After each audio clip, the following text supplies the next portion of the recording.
আমাদের ভেড়ামারা মিরপুর আসনে শহীদুল এমপি ওনাকে নমিনেশন দেওয়া হয় নাই। আমাদের মধ্যমণি, আমাদের আত্মার মণি, তিনি নমিনেশন কেন পাইলেন না? এই দাবিতে আমরা মানববন্ধন করছি। আমরা চাই তাকে নমিনেশন দেওয়া হোক। অধ্যাপক শহীদুল ইসলামকে ভেড়ামারা মিরপুরের আসনটা জনাব তারেক রহমানের কাছে আহ্বান করব, পুনরায় আসনটি যেন বিবেচনা করে জনাব মোহাম্মদ অধ্যাপক শহীদুল ইসলামকে দেওয়া হয়।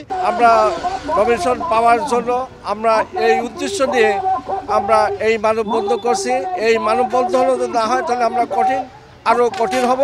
সমস্ত বিতর্কের ঊর্ধ্বে যে এই ভেড়ামারা মিরপুরে একমাত্র শহীদুল ইসলামের পক্ষেই শতভাগ নিশ্চিত এই আসনটা পাওয়া, এছাড়া অন্য কারোর পক্ষে এই আসনটা শতভাগ নিশ্চিত হওয়ার মতো কোনো সুযোগ নাই। এই কারণে আমরা চাই না আমাদের দলের নেতা কর্মী, আমরা অন্ততপক্ষে আমাদের প্রতীক ধানের শীষ, আমাদের এমপি থেকে আমরা বঞ্চিত হই। তাই আমাদের প্রিয় নেতার কাছে দাবি, আমাদের স্থায়ী কমিটির নেতৃবৃন্দের কাছে দাবি যে আমরা হচ্ছে আপনার কর্মী, আমরা হচ্ছে শহীদ জিয়ার কর্মী, আমরা রাজপথের কর্মী, আমরা বিগত সময় পরীক্ষা প্রমাণ দিয়েছি।